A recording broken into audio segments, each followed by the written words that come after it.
الحمد للہ وکفا والصلاة والسلام علی عباده الذین اصطفى اما بعد فاعوذ باللہ من الشیطان الرجیم بسم اللہ الرحمن الرحیم یا ایھا الناس ضرب مثل فاستمعوا له ان الذین تدعون من دون اللہ لن يخلقوا ذبابا ولو اجتمعوا له وَإِن يَسْلُبْهُمُ الذُّبَابُ شَيْئًا لَا يَسْتَنقِذُوهُ مِنْهُ ضَعُفَ الطَّالِبُ وَالْمَطْلُوبُ مَا قَدَرُوا اللَّهَ حَقَّ قَدْرِهِ إِنَّ اللَّهَ لَقَوِيٌّ عَزِيزٌ صدق اللہ العظیم۔ رب اشرح لي صدری ويسر لي أمری واحلل عقدۃ من لسانی یفقہوا قولی۔ اللہم ربنا الہمنا رشدنا واعذنا من شرور انفسنا، اللہم ارنا الحق حقا وارزقنا اتباعہ وارنا الباطل باطلا وارزقنا اجتنابہ، آمین یا رب العالمین۔ سورہ حج کے آخری رکوع کی ابھی پہلی آیت ہی پر گفتگو جاری تھی۔ پچھلی نشست میں ابھی بات ہماری مکمل نہیں ہو سکی تھی۔ جیسا کہ عرض کیا جا چکا ہے، اس رکوع کی 6 آیتوں میں سے پہلی 4 آیتوں میں قرآن مجید کی دعوت عام بیان ہوئی ہے، جس کے مخاطب ہیں تمام انسان، جس کے لیے عنوان ہوگا دعوت ایمان، ماننے کی دعوت۔ آخری 2 آیتوں میں دعوت خصوصی کا بیان ہے، جس کے مخاطب ہیں وہ لوگ جو ایمان کا دعویٰ کریں، اقرار کریں۔ اسے ہم کہیں گے دعوت عمل۔ دعوت ایمان کے ضمن میں ظاہر بات ہے کہ اہم ترین شے ہے شرک سے اجتناب اور توحید کا التزام، جو ہمارے دین کی جڑ اور بنیاد ہے، دین توحید ہے۔ لیکن شرک کی کچھ شکلیں وہ تھیں جو اس وقت اس ماحول میں تھیں جن کے اوپر کے لوگ عمل پیرا تھے کہ جس میں قرآن نازل ہوا۔ اور شرک کی ایک حقیقت وہ ہے کہ جو یوں سمجھیے کہ وہ ٹرانسینڈنٹ ہے، وہ احوال سے، ظروف سے، زمانے سے بلند ہے، ماورا ہے، ہر دور میں رہا اور ہر دور میں رہے گا۔ وہ شرک کیا ہے اور اس سے بچ کر توحید کا راستہ اختیار کرنا چاہے تو وہ راستہ کون سا ہے؟ گویا کہ ان 2 آیتوں میں جو میں نے ابھی تلاوت کی ہیں، ان میں یہ مضمون آ گیا ہے نہایت جامعیت کے ساتھ۔ اس دور میں جو شرک ہو رہا تھا بت پرستی کا شرک، اس میں لوگوں کو جھنجھوڑنے کے لیے یا ایھا الناس ضرب مثل فاستمعوا لہ، اے لوگو ذرا سوچو، غور کرو، ذرا رکو، ایک لمحے کے لیے ذرا تفکر کرو، غور کرو، کن کو پوج رہے ہو، کن سے دعائیں کر رہے ہو۔ یہ میں نے عرض کیا تھا پچھلی نشست میں کہ چونکانے کی ایک ضرورت ہوتی ہے۔ اس کی ایک بڑی اہم مثال ہے تاریخ انبیاء میں حضرت ابراہیم علیہ السلام کا وہ عمل کہ جب پوری کی پوری قوم باہر چلی گئی تھی، کوئی جنم اشٹمی کا میلہ ان کے ہاں بھی ہوتا ہوگا، شہر سے باہر جا کر کوئی پوجا پاٹ کا کوئی ان کا ایک سالانہ کوئی تہوار تھا، جب پورا شہر خالی تھا بت خانے میں گھس گئے اور سارے جو ہے بتوں کو توڑ ڈالا سوائے سب سے بڑے بت کے، اور جو تیشا تھا جس سے کہ ان سب کا چورا کیا تھا وہ اس بڑے بت کے کندھے کے اوپر ٹکا دیا۔ اب جو لوگ آئے، آج جو کچھ ہو رہا ہے بھارت میں، اس سے آپ اندازہ کر سکتے ہیں کہ اس وقت کیا ہوا ہوگا اس شہر میں۔ وہ جو شہر ار تھا جس کے اس بت کدے کے تمام بت جو ہیں وہ چکنا چور ہو گئے، ایک طوفان اٹھا، ایک ہنگامہ ہوا۔ لوگوں نے کہا یہ کس نے کیا ہوگا؟ کسی نے دبی زبان سے کہا کوئی ہوگا حضرت ابراہیم کا دوست کہ ایک نوجوان ہے، کبھی کبھی ذرا کچھ گستاخی کا انداز اختیار کیا کرتا تھا ان بتوں کے بارے میں۔ یہ تو اندیشہ نہیں تھا ہمیں کہ اتنی بڑی حرکت کر بیٹھے گا، لیکن یہ ہے کہ تھا وہ واقعتاً اس کے خیالات ایسے تھے۔ یذکرہم، ان کا ذکر کیا کرتا تھا۔ حضرت ابراہیم کو بلایا گیا، اب انہوں نے یہی شکل اختیار کی۔ جب کہا گیا کیا تم نے توڑا ہے ان کو، تو اب انہوں نے فرمایا کہ اس نے توڑا ہوگا، یہ جو بڑا بت ہے یہ ثابت و سالم کھڑا ہے، اور جو وہ آلہ واردات ہے، وہ تیشا جس سے یہ توڑے گئے ہیں، یہ اس کے پاس سے برآمد ہو رہا ہے، اس کے کندھے پر ٹکا ہوا ہے۔ یہ چونکانے کا انداز تھا کہ ذرا سوچے تو صحیح۔ جب انہوں نے کہا کہ تمہیں معلوم ہے کہ یہ حرکت نہیں کر سکتے، اور کہا اس سے پوچھ لو، یہ آئی وٹنس ہے، کھڑا ہوا ہے، سب اس کے سامنے توڑے گئے ہیں، اس سے پوچھو نا کس نے توڑا۔ تمہیں معلوم ہے ابراہیم یہ بات نہیں کر سکتے، یہ جنبش نہیں کر سکتے۔ تب کہا اف لکم وما تعبدون، تو تف ہے تم پر اور تمہارے ان معبودوں پر جنہیں تم پوج رہے ہو۔ جو نہ سن سکیں، نہ بول سکیں، نہ جنبش کر سکیں، نہ حرکت کر سکیں، نہ اپنے آپ کو ڈیفینڈ کر سکیں، ان کو پوچھتے ہیں۔ بالکل وہی بات ہے جو یہاں یوں سمجھیے کہ وہ ایک واقعے کی شکل میں تھی، یہاں وہ الفاظ کے پیرائے میں بات آ گئی۔ یا ایھا الناس ضرب مثل فاستمعوا له ان الذين تدعون من دون الله لن يخلقوا ذبابا ولو اجتمعوا له وان يسلبهم الذباب شيئا لا يستنقذوه منه ضعف الطالب والمطلوب۔ اب ہم آ رہے ہیں ان تین الفاظ کے مجموعے پر۔ ترجمہ کیا ہے؟ ضعف، کمزور ہے، ضعیف ہے۔ طالب، یہ تمام الفاظ اردو میں مستعمل ہے، ضعیف کا لفظ بھی آپ جانتے ہیں، طالب بھی جانتے ہیں، چاہنے والا، کسی کو طلب کرنے والا، مطلوب وہ جسے طلب کیا جا رہا ہو، جسے چاہا جا رہا ہو۔ ان تین الفاظ میں جیسا کہ میں نے عرض کیا تھا تمہیدی مضامین میں، واقعہ یہ ہے کہ پورا فلسفہ جو ہے توحید کا اور شرک کا وہ ہمارے سامنے آ جاتا ہے۔ اس فلسفے کو اس دور میں اگرچہ علامہ اقبال نے پیش کیا اصلاً فلسفہ خودی کے عنوان سے، لیکن علامہ اقبال کا فلسفہ جو ہے وہ کچھ چیزتاں بن گیا ہے۔ ایک تو یہ کہ چونکہ وہ زیادہ تر شاعری میں بیان ہوا ہے اور شاعری کی انٹرپریٹیشن مختلف انداز میں ہو جاتی ہے، اور جیسا کہ میں عرض کر چکا ہوں پچھلی نشست میں، علامہ چونکہ فلسفے کے استاد نہیں رہے، اس اعتبار سے دنیا میں وہ فلسفی کی حیثیت سے پہچانے نہیں جاتے۔ ان کا کوئی مقام ہے بھی تو وہ متکلم کا ہے کہ اسلامی اعتقادات اور ایمانیات کو انہوں نے کچھ کنٹمپریری جو بھی علمی ایک سطح ہے اس کے اوپر اس کے اثبات کی کوشش کی ہے ریکنسٹرکشن میں، لیکن اصلاً در حقیقت یہ فلسفہ انہی کا ہے، لیکن اس کو ایک فلسفے کی شکل میں مدون کیا ہے ڈاکٹر رفیع الدین مرحوم و مغفور نے۔ ان کی بڑی مارکت الآراء کتاب ہے، اور میرا یہ اصول ہے جب بھی کبھی اس قسم کی کوئی بات بیان کرتا ہوں تو جس کا کریڈٹ ہے اسی کو جانا چاہیے اور اسی کے حوالے سے بات سامنے آنی چاہیے۔ اس کا یہ بھی فائدہ ہے جن لوگوں کو دلچسپی ہو جائے گی وہ اوریجنل کتاب جو ہے اس کا مطالعہ کرنے کی کوشش کریں گے۔ مارکت الآراء کتاب ہے ان کی، آئیڈیالوجی آف دی فیوچر۔ اس کے علاوہ انہوں نے فرسٹ پرنسپلز آف ایجوکیشن کتاب لکھی، وہ بھی در حقیقت اسی فلسفے پر مبنی ہے۔ مینیفیسٹو آف اسلام کتاب لکھی، وہ بھی اسی پر مبنی ہے۔ ایک ہی خیال ہے جس کو کہ انہوں نے مختلف پیرایوں میں مختلف اعتبارات سے مختلف موضوعات کے ذیل میں بیان کیا ہے۔ وہ فلسفہ کیا ہے اس کو میں چاہتا ہوں 1 2 3 4 کر کے اس کے کچھ نکات آپ نوٹ کر لیں۔ سب سے پہلی بات نوٹ کرنے کی یہ ہے کہ انسان اور حیوان میں ایک بنیادی فرق یہ ہے کہ حیوانات کا کوئی اپنا مقصد زندگی نہیں ہوتا، جبکہ انسان کوئی نہ کوئی اپنے لیے نصب العین، کوئی مقصد، کوئی آدرش، کوئی آئیڈیل معین کرتا ہے۔ یہ ایک بنیادی فرق ہے انسان میں اور حیوان میں۔ اب اس کے ذیل میں عرض کر دوں کہ اگرچہ یہ فلسفے کا ایک ایسا موضوع ہے کہ دوسرے حیوانات سے انسان کس کس اعتبار سے ممیز ہے۔ مثلا شروع سے کہا جا رہا حیوان ناطق، انسان جو ہے ممیز ہے کہ نطق، گویائی، اس کو جو ہے گفتگو کی جو صلاحیت عطا کی گئی ہے یہ گویا کہ وجہ ما بہل امتیاز ہے۔ یا حیوان عاقل، حالانکہ آج ہم جانتے ہیں عقل حیوانات میں بھی ہے۔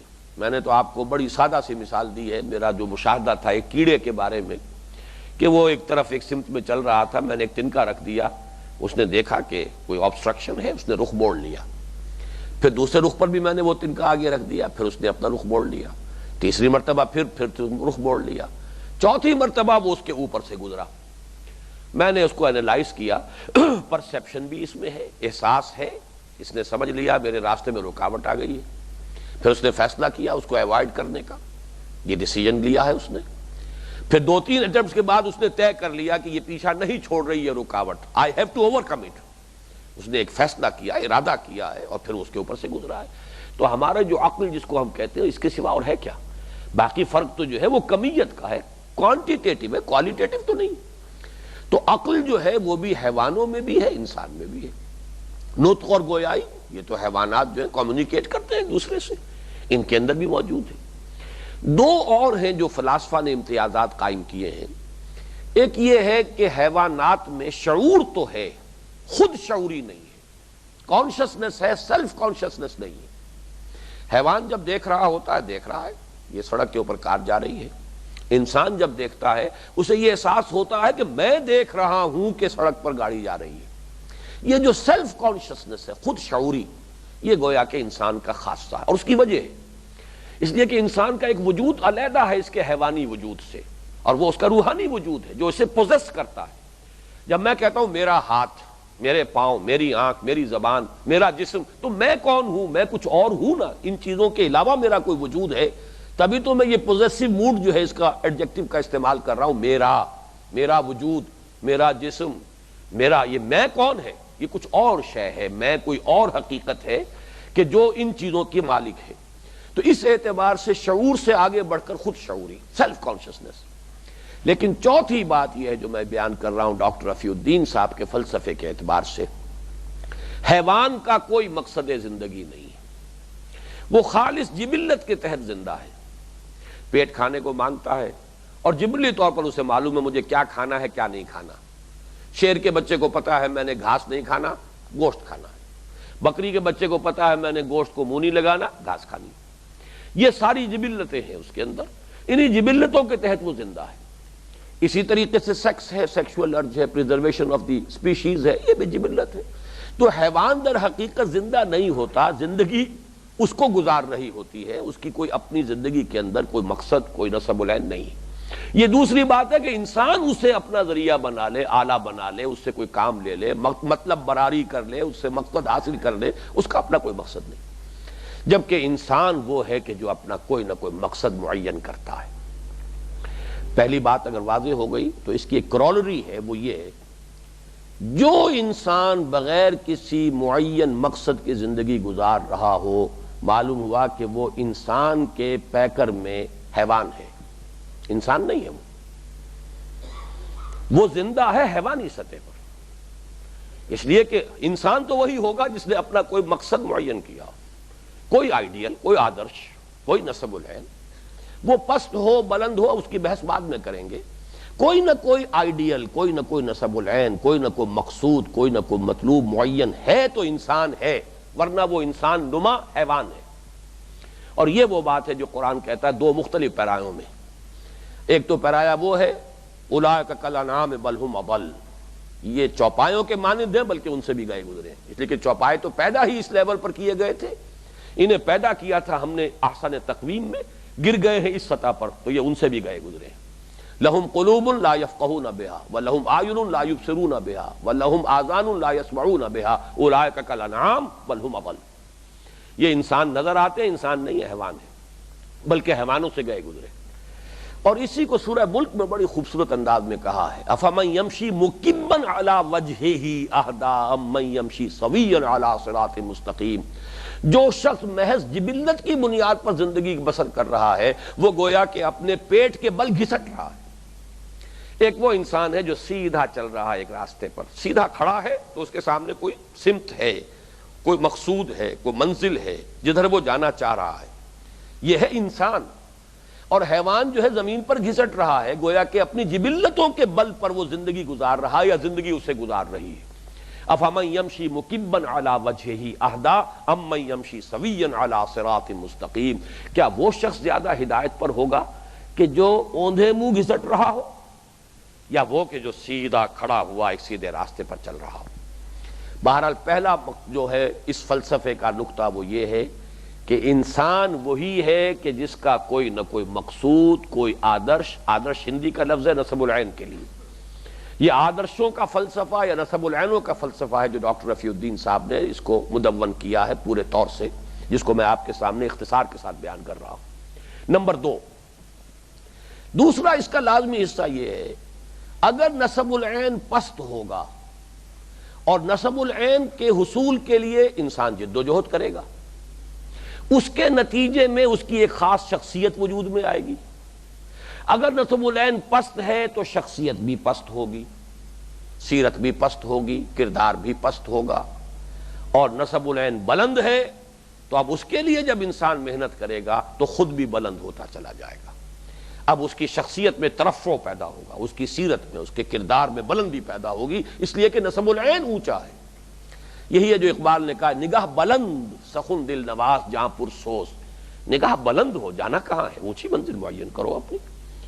یہ گویا کہ دوسرا حصہ ہے۔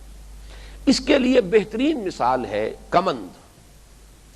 کوئی اونچی فصیل ہے، آپ اس پر چڑھنا چاہتے ہیں، کمند آپ کے پاس سے، جتنی اونچی کمند آپ پھینک دیں گے اتنا ہی اونچا چڑھ سکیں گے۔ اگر کمند ہی یہیں اٹک کر رہ گئی ہے 7-8 فٹ کے اوپر تو اس سے زیادہ کیسے جائیں گے آپ؟ تو کمند جتنی اونچی ہوگی اتنا ہی بلند آپ اپنے آپ کو لے جائیں گے، اتنی ہی بلندی تک آپ چلے جائیں گے۔ کمند نیچی رہ گئی تو پھر آپ اتنے نیچے رہ جائیں گے۔ اس اعتبار سے یہ پروپورشنیٹ ہے، نسب العین اعلیٰ ہوگا، بلند ہوگا، شخصیت بھی بلند ہوگی، ارفع ہوگی، اعلیٰ ہوگی۔ نسب العین پست ہوگا تو انسانی شخصیت، کردار، اس کا کیریکٹر وہ بھی بہت پست ہوگا۔ یہ گویا کہ 2 اور 2 4 کی طرح کا اصول ہے۔ اب ذرا اس کو اپلائی کیجئے، پست ترین نسب العین کون سا ہے؟ وہ جگر کا غالباً مصرع ہے یہ کہ اپنے ہی حسن کا دیوانہ بنا پھرتا ہوں۔ انسان اپنی ذات کو ہی اپنا مطلوب و مقصود بنائے، اپنی ذات کے لیے دولت کا حصول، حصول دولت، حصول جاہ، حصول عزت، حصول اقتدار، حصول شہرت۔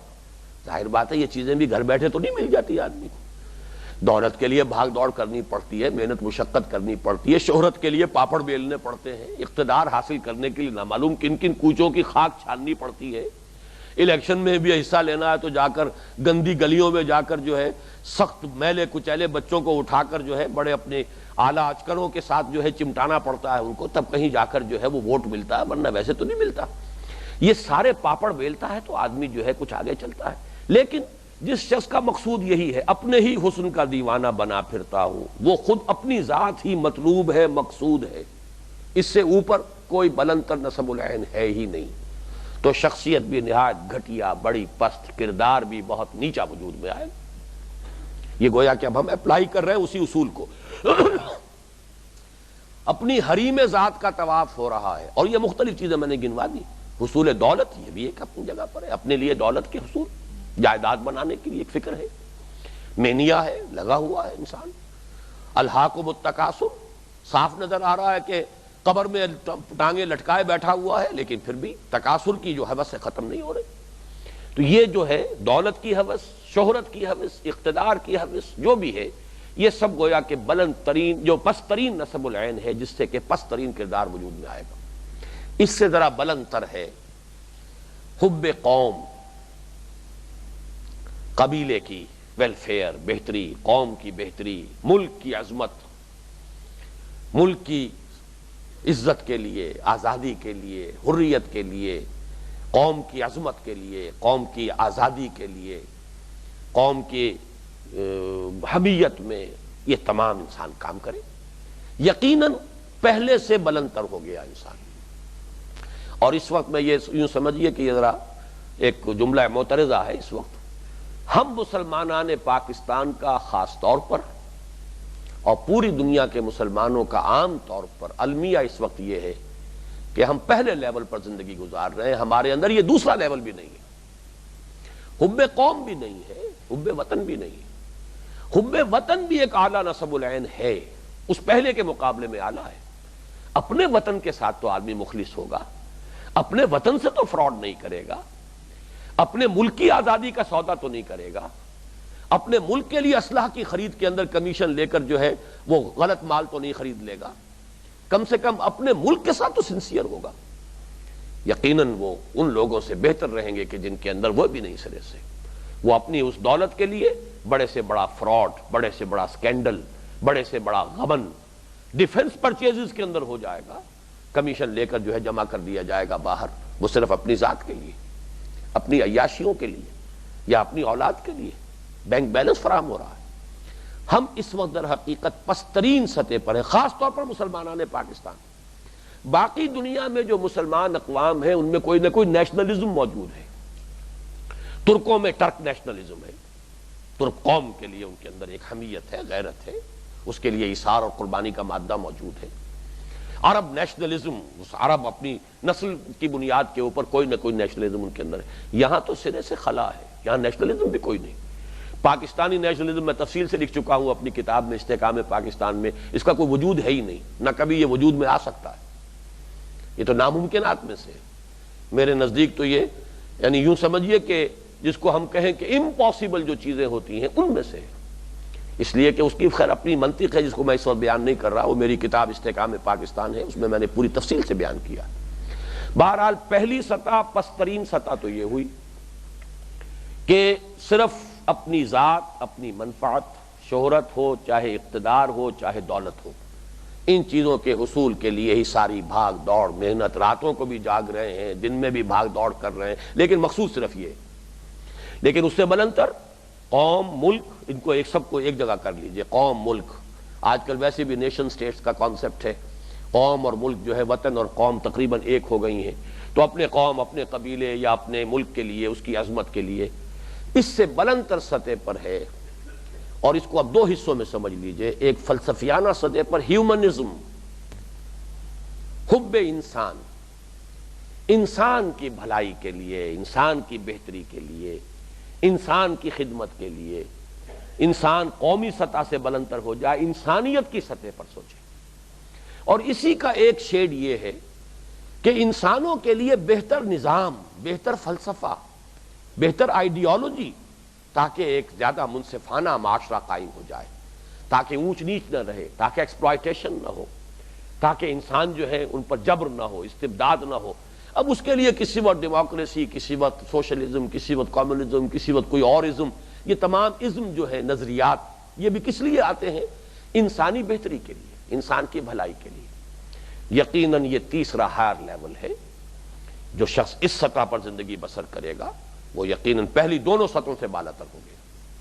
اس میں انسان کی محبت ہوگی، اس کا سینہ کشادہ ہوگا، وہ ان جو بڑی ہی تنگ قسم کی تقسیمیں ہیں ان سے بلندر ہوگا، اس کا مینٹل ہورائزن وسیع ہوگا، اس کا ذہن کا جو ہے افق جو ہے وسیع ہوگا، یہ ساری چیزیں ہوں گی، اس کا سینہ کشادہ ہوگا۔ یہ یقیناً جو بھی دنیا کے اندر اور انسان ہو سکتے ہیں جو پہلی سطحوں پر زندگی گزار رہے ہیں، ان سے بلندر انسان ہوگا۔ اور اس کو ڈاکٹر رفیع الدین صاحب نے بہت خوبصورتی سے بیان کیا ہے کہ اگرچہ سائیکالوجسٹ کے نزدیک سب سے زیادہ پورٹنٹ محرکات جو ہے وہ پریزرویشن آف دی سیلف اور پریزرویشن آف دی اسپیشیز ہے، آدمی کو اپنی جان سب سے زیادہ عزیز ہے، لیکن ہم دیکھتے ہیں کہ اپنے نظریے کے لیے انسان اپنی جان کی قربانی دیتا، اپنے قوم کی عظمت کے لیے جو ہے ہراکری کر رہے ہیں۔ جاپانی جو ہے اپنے ہی ہاتھ سے اور اپنے ہی خنجر سے اپنا پورا پیٹ چاک کر رہے ہیں قوم کی عظمت کے لیے، بم کے اندر بیٹھ کر جا رہے ہیں سٹیئر کرتے ہوئے، اور لے جا کر اسے اپنے سمیت چمنی کے اندر اتر گئے ہیں کسی بحری جہاز کے۔ انہیں پتا ہے جب یہ بم پھٹے گا تو میرا تو شاید ایک ایک ریزہ وہ ایٹمک جو ہے شاید میرا ڈسیکشن ہو جائے، باقی یہ لیکن کر رہے ہیں۔ کوئی نہ کوئی فلسفہ ذہن میں ہے۔ بڑا پیارے اشعار ہیں وہ، ایک تصور کے حسن مبہم پر ساری ہستی لٹائی جاتی ہے۔ یہ تصوریت ہے، آئیڈیلزم ہے۔ کبھی وہ آئیڈیلزم قوم کی شکل میں ہوتا ہے، قوم آئیڈیل بن گئی، قوم مطلوب ہے، قوم مقصود ہے، قوم محبوب ہے۔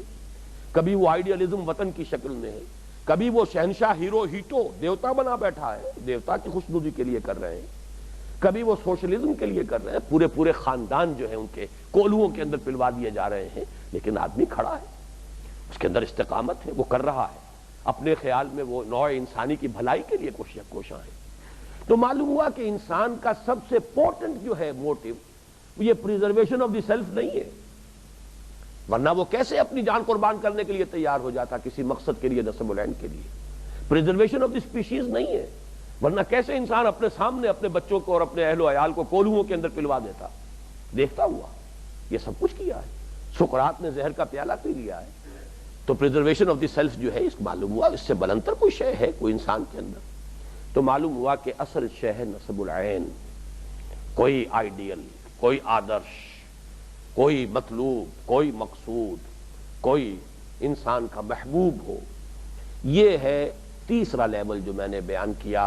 اب ایک بڑی اونچی چھلانگ لگانی پڑے گی، جیسا کہ میں اس سے پہلے اقسام شرک کے ضمن میں بھی اور سورہ لقمان کے دوسرے رکوع کے ضمن میں جو توحید تک رسائی ہوتی ہے انسان کی، کہ یہ تمام سلسلہ اسباب جو ہے ایک دم انسان چھلانگ لگاتا ہے کہ مسبب الاسباب ہے کوئی ایک جس کے ہاتھ میں ہے یہ سارا سلسلہ اسباب۔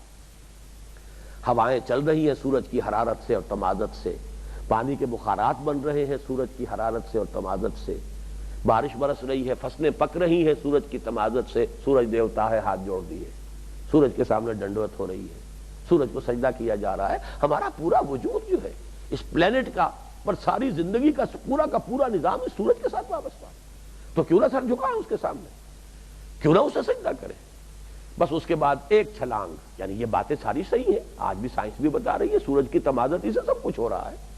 سورج ہی کی تمازت ہے, یہ سولر انرجی جو ہے یہی تو سورس ہے ساری انرجی کی. آپ لکڑی جلا رہے ہیں, آگ بنا رہے ہیں, وہ لکڑی میں کہاں سے آ گئی وہ انرجی؟ وہ سولر انرجی ہے جو فوٹو سنتھسس کے اس پروسیس کے تحت ان درختوں کے پتوں کے ذریعے سے وہ سولر انرجی جو ہے جذب ہوئی ہے, اور وہ ان لکڑیوں کے اندر ہے جنہیں آپ جلا کر آگ بنا دیتے ہیں. تو لیکن ایک چھلانگ ہے اس کے بعد, یہ تمام سلسلہ اسباب, لیکن ایک مسبب الاسباب. الحمدللہ رب العالمین, کل حمد کل شکر کل سپاس اللہ کے لیے ہے جو تمام جہانوں کا پروردگار ہے. یہی چھلانگ یہاں لگانی ہوگی. اپنی ذات سے بلندتر قوم وطن, قوم اور وطن سے بلندتر انسانیت, نظریات, عزم, لیکن سب سے اعلیٰ اللہ. لا مقصود الا اللہ, لا مطلوب الا اللہ, لا محبوب الا اللہ. یہ چھلانگ انسان لگا لے تو اس بلندی پر پہنچ گیا. اب صرف انسانی محبت نہیں ہوگی. آج کے دور میں بڑی ریلیونٹ ہے باتیں جو میں اس وقت عرض کر رہا ہوں. آج ماحولیات پر گفتگو ہو رہی ہے, ٹی وی پر دیکھیں, ریڈیو پر دیکھیں, اخبارات میں دیکھیں, کانفرنسیں ہو رہی ہیں. یہ پودے جو ہیں یہ بھی ہمارے لیے, ہمارے اس پلینٹ کے اوپر ہمارے وجود کے لیے, یہ جنگلات, اس ماحول کو اس طریقے سے رکھنا, یہ تو سب آرگینک ہول ہے. یہ پوری حیات جو ہے در حقیقت ان تمام چیزوں کا سم ٹوٹل ہے جس کے نتیجے میں یہ اس پلینٹ کے اوپر یہ زندگی اور یہ نظام چل رہا ہے. معلوم ہوا صرف انسانوں سے محبت نہیں, حیوانوں سے محبت, صرف حیوانوں سے محبت نہیں, درختوں سے محبت. یہ جب کیفیت ہوگی, کیوں؟ اس لیے کہ میں یہ آپ کو سنا چکا ہوں کسی اور درس میں, الخلق عیال اللہ, تمام مخلوقات اللہ کے کنبے کے مانند ہیں. جب اللہ سے محبت ہو گئی, اللہ محبوب ہو گیا, اللہ مطلوب ہو گیا, اللہ مقصود ہو گیا, باقی کوئی چیز مقصود کے درجے میں نہ رہے. باقی چیزیں استعمال کرو, پانی پیو, اللہ نے تمہارے لیے بنایا ہے. آگ سے اپنی چیزیں پکاؤ, اللہ نے تمہارے لیے پیدا کی ہے. یہ کھاؤ, قل من حرم زینت اللہ التی اخرج لعبادہ والطیبات من الرزق. ان سے کہیے اے نبی, کس نے حرام کیا ان چیزوں کو جو اللہ تعالیٰ نے انسانوں کے لیے, جو زینت کی چیزیں ہیں اور جو طیبات ہیں جو کھانے کے لیے پیدا کی, کس نے حرام کی ہیں؟ یہ تمہارے لیے بنائی. سخر لکم الشمس والقمر, تمہارے لیے سورج اور چاند کو بھی تمہاری خدمت کے اندر لگا دیا ہے, تمہاری ضروریات کی بہم رسانی میں لگا. ان سب کو استعمال کرو, استعمال کرو, کسی کو مقصود نہ بنا لینا. حقوق ادا کرو لیکن کسی کو مطلوب نہ بنا لینا.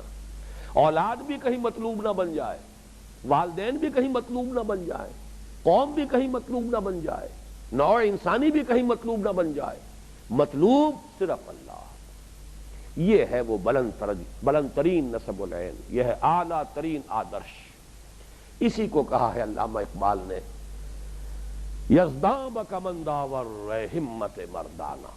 میں نے چونکہ کمند کی مثال دی تھی پچھلی نشست میں, آپ کو کمند اونچی پھینکنی ہوتی ہے نا, نگاہیں الجھ نہیں جانی چاہیے. گاہ میری نگاہ تیز چیر گئی دل وجود, گاہ الجھ کے رہ گئی میرے توہمات میں. یہ سارے توہمات ہیں, اس سے محبت, اس سے محبت, اس کو چاہ رہے ہیں, اس کے پیچھے ہلکان ہو رہے ہیں, اس کے حصول کے لیے کوشش کر رہے ہیں, اس کے لیے بھاگ دوڑ کر رہے ہیں. یہ سارا سراب ہے. گاہ میری نگاہ تیز چیر گئی دل وجود. یہ چیر جائے گی دل وجود کب؟ جب کہ آپ کا مطلوب و مقصود صرف اللہ ہوگا. اور جہاں کہیں اللہ سے نیچے کہیں نگاہ اٹک گئی, یہ ہے وہ مضمون جو آیا ہے سورۃ البقرہ میں. وہ ذرا لگائیے یہ آیت یہاں پر. اس مضمون کا مصنع قرآن مجید میں یہ سورہ بقرہ کی یہ آیت ہے, وَمِنَ النَّاسِ مَن يَتَّخِذُ مِن دُونِ اللَّهِ أَندَادًا يُحِبُّونَهُمْ كَحُبِّ اللَّهِ. عظیم, اس کے ایک ایک حرف پر غور کیجئے. لوگوں میں سے وہ بھی ہیں جو اللہ کے سوا کچھ چیزوں کو, کچھ ہستیوں کو, کچھ نظریات کو, کچھ تصورات کو, ایک تصور کے حسن مبہم پر ساری ہستی لٹائی جاتی ہے.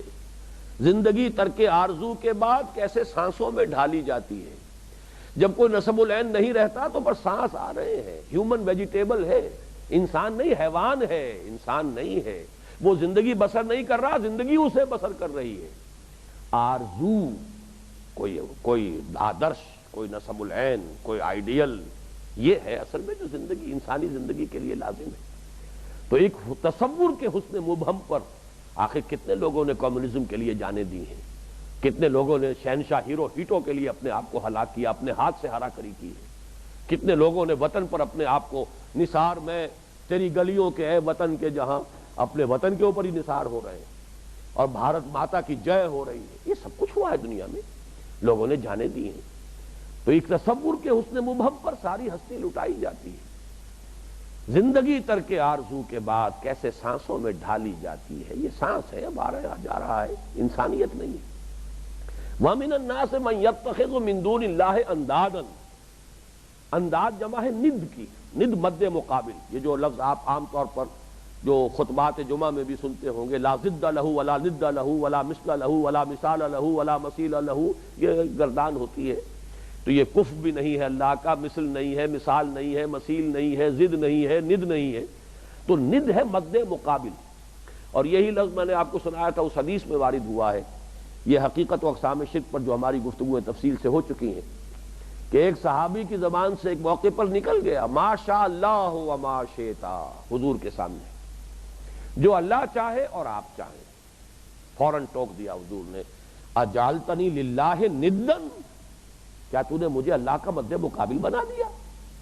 مشیت صرف اللہ کی ہے، میری مشیت وہ تو تابع ہے، اللہ چاہے گا تو میری بات پوری ہوگی۔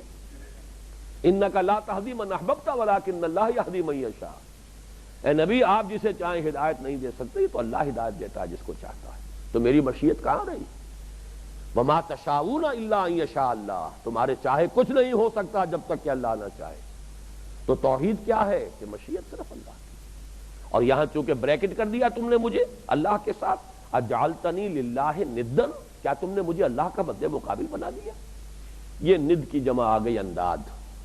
وَمِنَ النَّاسِ مَن يَتَّخِذُ مِن دُونِ اللَّهِ أَندَادًا يُحِبُّونَهُمْ كَحُبِّ اللَّهِ، یہ کا جو حرف آیا ہے حرف جار، محبت کرتے ہیں ان سے جیسے اللہ کی محبت۔ کیا معنی اس کے؟ اصل میں انسان کے اندر جو اس کی روح ہے، جس کا معنوی، جو اس کا وجود ہے، جو اس کی اصل حقیقت ہے، اس میں اصل جذبہ کس کا ہے؟ اللہ کی محبت کا ہے۔ یہ مثنوی مولوی معنوی کا جو پہلا شعر ہے کہ بشنو از نئے چو حکایت میں کند بس جدائی ہا شکایت میں کند، یہ اس فلسفے کا یوں سمجھیے الفابیٹ ہے، الف باتا ہے۔ روح انسانی میں اللہ نے اپنی محبت کوٹ کوٹ کر بھری ہوئی۔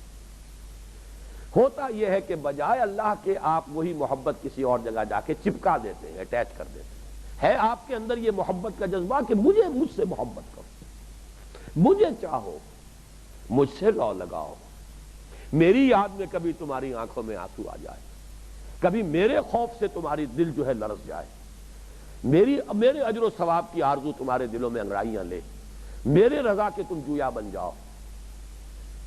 جو یریدون وجہہ، جو اللہ ہی کے روح انور کے طالب بن جاتے ہیں۔ اصل میں تو اس روح کے اندر محبت کوٹ کوٹ کر بھری ہوئی ہے۔ یہ تو یوں سمجھیے پاور پیک جسے کہا جاتا ہے، جس کے اندر انرجی پیکڈ ہو۔ روح انسانی میں حب خدا بندی کوٹ کوٹ کر بھری ہوئی ہے۔ ہوتا کیا، اٹ از مسپلیسڈ۔ اس کا مطلب کیا، اس کو میں ایک اور مثال سے واضح کر دوں۔ شدید بھوک لگی ہوئی ہے، اب کھانے کے لیے اچھی غذا بھی ہے، بہت عمدہ عمدہ کھانے بھی ہیں، طیبات من الرزق، ابھی میں نے آپ کو سورہ اعراف کے الفاظ سنائے، لیکن یہ بھوک کا جذبہ انسان میں اتنا شدید ہے کہ کسی وقت اگر اچھی غذا نہیں مل رہی ہے تو مردار بھی کھاتا آدمی، جان بچانے کے لیے اجازت بھی ہے۔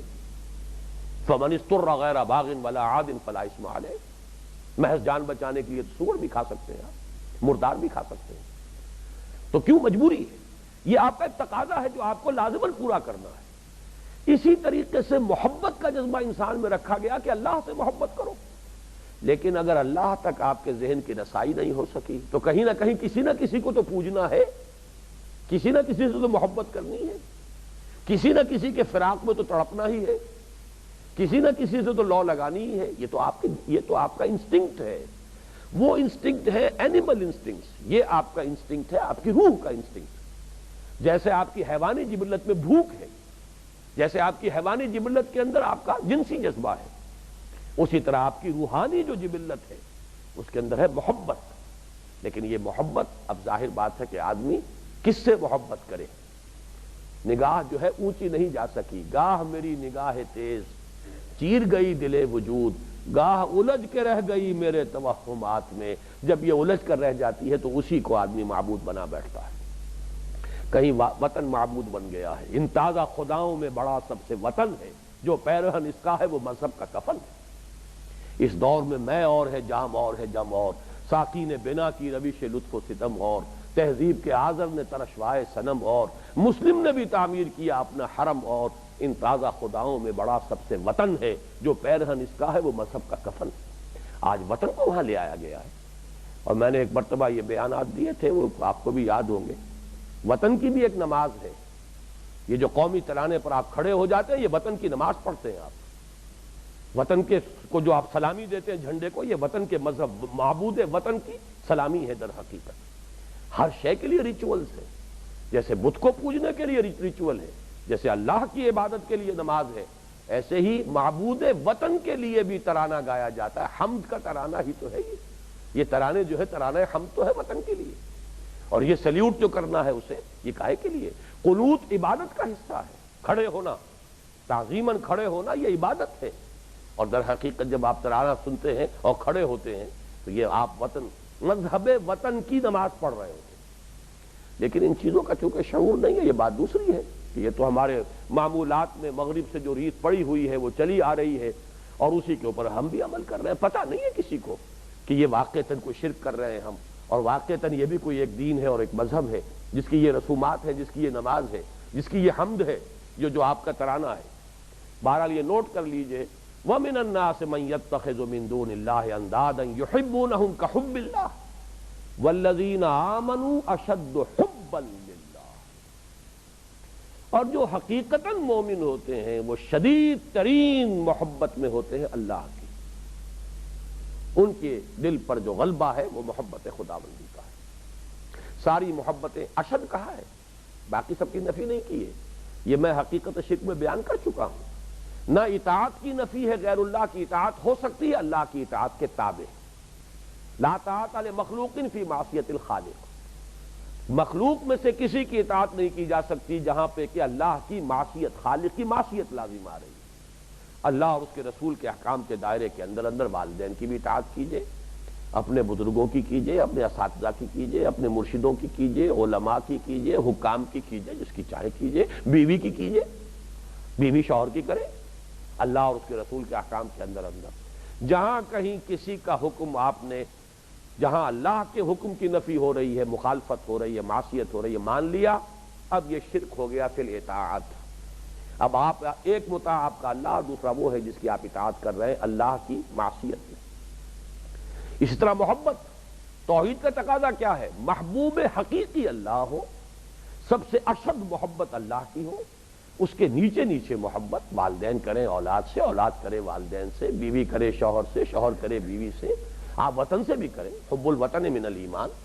اپنے گھر سے بھی محبت کرے، کوئی حرج نہیں ہے. اپنے شہر سے محبت کرے، اپنے وطن سے کرے، اپنے قبیلے سے کرے، کوئی حرج نہیں. لیکن اشد محبت، سب سے بالا محبت، سب سے بلند محبت اللہ کی ہے. والذین آمنوا اشد حبا للہ. وہ لوگ کہ جو ایمان والے ہیں وہ شدید ترین ہیں اللہ کی محبت میں. اب گویا کہ شرک کیا ہوا؟ جہاں اللہ کے سوا کوئی مطلوب یا مقصود یا محبوب حقیقی ہو گیا، یہ شرک. اب بتائیے یہ فارمولہ کہیں فیل ہوگا؟ ابد الآباد تک کے لیے جو بھی شرک ہوگا وہ اسی کے تابع ہوگا. یہاں تک کہ وہ جو ہم نے پڑھا تھا ریاکاری شرک ہے. من صلی یرائی فقد اشرکا ومن تصدق یرائی فقد اشرکا ومن صام یرائی فقد اشرکا.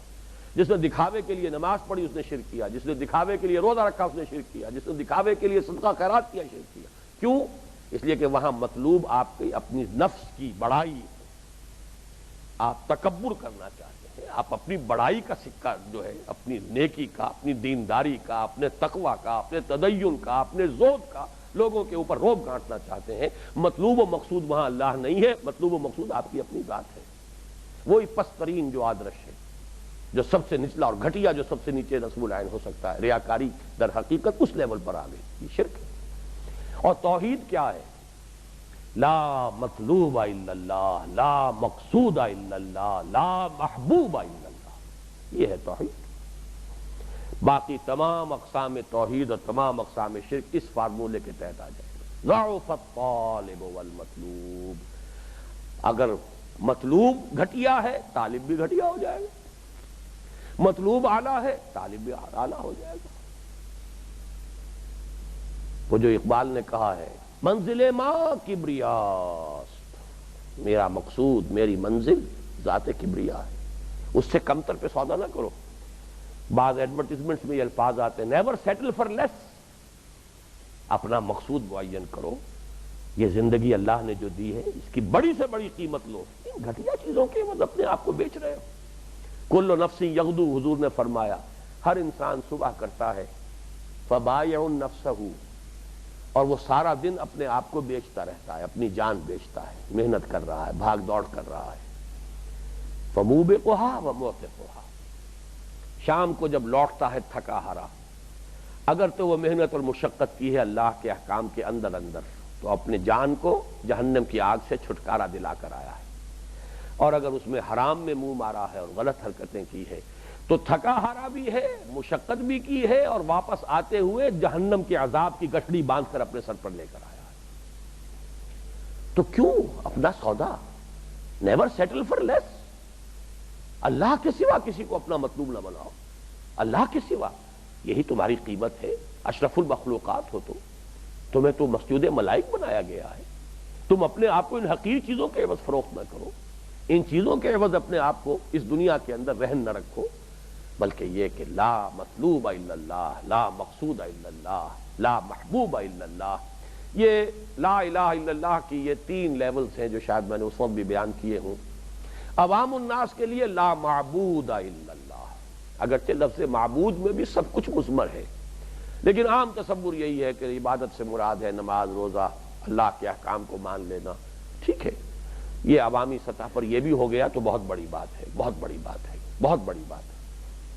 لیکن اس سے ذرا اب ہائر لیول آف کانشسنس پر یہی لا الہ الا اللہ اس صورت میں سامنے آتا ہے، لا مقصود الا اللہ، لا مطلوب الا اللہ، لا محبوب الا اللہ۔ یہ ہے وہ توحید عملی، آپ کا مقصود مطلوب کچھ نہ رہ جائے سوائے اللہ۔ ایک اس سے بلند تر لیول، لیکن وہ فلسفیانہ ہے خالص، بہت اونچا جو ذہنی سطح کا معاملہ ہے، صرف وہ ہیں جو اسے کمپریہینڈ کر سکتے ہیں، اس کا تصور لے سکتے ہیں، اور یہ کہ ہضم کر سکتے ہیں، ورنہ وہ ایسا نشہ ہے جو چڑھ جائے تو آدمی کو غلط راستے پر ڈال دیتا ہے، اور وہ ہے لا موجود الا اللہ۔ یہ تیسری اور بلند ترین منزل ہے، اسے توحید وجودی بھی کہتے ہیں، وحدت الوجود بھی کہتے ہیں، لیکن بہت خطرناک وادی ہے یہ، اس پر تو پھر انشاءاللہ تفصیل سے ہوگی جب ہم پہنچیں گے سورہ حدید پر، وہاں تو آ کر مجھے بات کرنی ہی کرنی، لیکن یہ کہ اس سے پہلے صرف نوٹ کر لیجئے کہ یہ بھی ایک سطح ہے، اس وقت وہ ہمارے زیر بحث نہیں ہے، لیکن یہ تین لیول ہیں، آپ کو اپنے اکابر کے ہاں یہ ملیں گے تینوں لیولز، لا معبود الا اللہ، اور نمبر دو لا مقصود الا اللہ، لا مطلوب الا اللہ، لا محبوب الا اللہ۔ اور یہی میں سمجھتا ہوں کہ عملی اعتبار سے بلند ترین مقام یہی ہے، عملی اعتبار سے تو یہی ہے، باقی تو اب ایک ذہنی بات ہے، حقیقت، فلسفہ موجودات، یہ جو حقیقت وجود، اس میں لا موجود الا اللہ، یہ ایک شرح ہے اس کی۔ بہرحال ہم نے دو نشستوں میں صرف ایک آیت ابھی مکمل کی ہے، یا ایھا الناس ضرب مثل فاستمعوا لہ، اے لوگو ایک مثال بیان کی جاتی ہے، توجہ سے سنو، غور سے سنو، ان الذین تدعون من دون اللہ لن یخلقوا ذبابا ولو اجتمعوا لہ، یہ ہستیاں جنہیں تم پکار رہے ہو، دعائیں کر رہے ہو، گڑ گڑا رہے ہو، حاجت روائی کی فریادیں لے کر آئے ہو، یہ تو ایک مکھی تک کی تخلیق پر قادر نہیں، چاہے سب مل جل کر زور لگا لیں، تخلیق کیا کریں گی؟ مکھی ان سے کوئی چھین کر لے جائے تو واپس لینے پر قادر نہیں۔ ضعف الطالب والمطلوب، جس کا مطلوب اتنا گھٹیا ہے، اتنا لاچار، اتنا بے بس، وہ طالب کیا ہوگا؟ ذرا سوچو تو صحیح، کس پستی میں اپنے آپ کو ڈالا ہے، کہاں تم نے اپنے آپ کو کس کھائی میں گرایا ہے، کس پستی کے اندر؟ والتین والزیتون وطور سینین وہذا البلد الامین لقد خلقنا الانسان فی احسن تقویم ثم رددناہ اسفل سافلین۔ یہ تو تم اسفل سافلین میں پہنچ گئے، کس کو اپنا مطلوب و مقصود بنا لیا۔ اب اسی کے اندر جیسا کہ میں نے عرض کیا بلند ترین فلسفہ موجود ہے، آدرشوں کا فلسفہ، نصب العین کا فلسفہ، منزل ماں کبریاست یزداں بکمن داور ہمت مردانہ۔